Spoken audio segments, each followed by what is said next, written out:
Good morning class sixth. आज की class में हम कुछ परिभाषाएं पढ़ेंगे जो शब्द नृत्य से संबंध रखते हैं, ताल से संबंध रखते हैं, उनके संबंधित जो परिभाषाएं हैं और उनके उदाहरण मैं आज आपको बताऊंगी। आप अपनी नोटबुक निकालिए और इन परिभाषाओं को लिख लीजिए। तो बच्चों, ये है ठेका, तिहाई और चक्रधार। तो ठेका, इसकी परिभाषा है, आपने देखा होगा मैं कितनी बार जब आपको प्रैक्टिकल डांस दिखाती हूँ उसमें मैं ठेका पढ़कर नृत्य के बोलों को बोलती हूँ। तो वही है ये ठेका।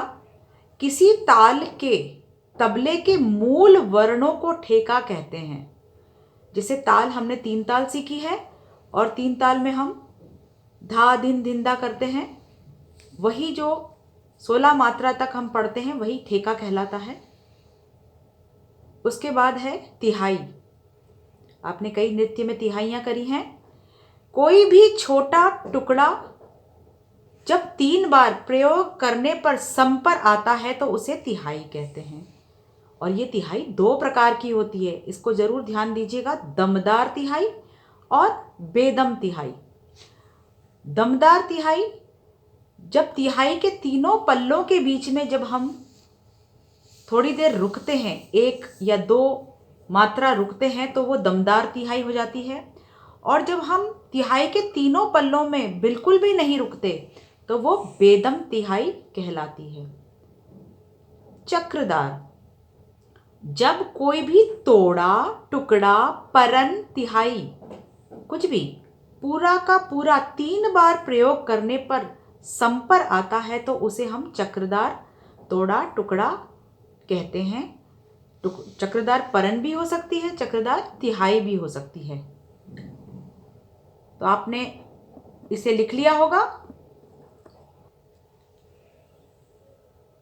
तो बच्चों, अब है बोल। बोल की परिभाषा है तबला, पखावज या नृत्य के बोलों की कोई भी तालबद्ध रचना को हम बोल कहते हैं।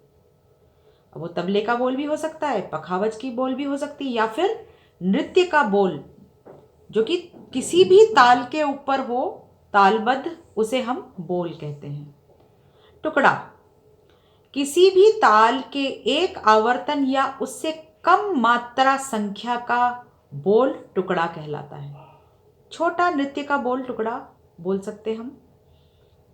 तोड़ा, नृत्य के वर्ण जैसे ता थे तत्, तिगधा दिग दिग, जो भी ये शब्द हैं, इनसे निर्मित या इनसे बनी हुई तालबद्ध रचना, यानी कि किसी भी ताल के ऊपर पूरी पूरी जाने वाली बोल जो एक आवर्तन से कम की ना हो, उसे तोड़ा कहते हैं। आपने कई तोड़े नाचे हैं। परन, केवल पखावज के बोलों की तालबद्ध रचना को एक आवर्तन से कम की ना हो, उसे परन कहते हैं। एक आवर्तन मतलब सम से सम तक खत्म होना। जैसे 3 ताल आपने सीखी है, तो 3 ताल में जो सम शुरू होता है पहली मात्रा से लेके आखिरी मात्रा के बाद सम पर जो बोल खत्म होता है उसे हम परन कहते हैं।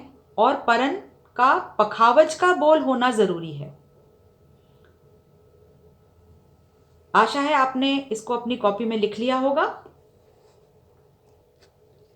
तो बच्चों, इन सभी परिभाषाओं को और पिछली कक्षाओं में जो भी आपको मैंने थ्योरी दी है उनका आप पुनरावृत्ति शुरू कर दीजिए, क्योंकि जो परीक्षा है वो इन्हीं पारिभाषिक शब्दों एवं नृत्य के विषय में जो भी चीज़ें मैंने आपको बताई हैं वह सभी परीक्षा में शामिल होंगी।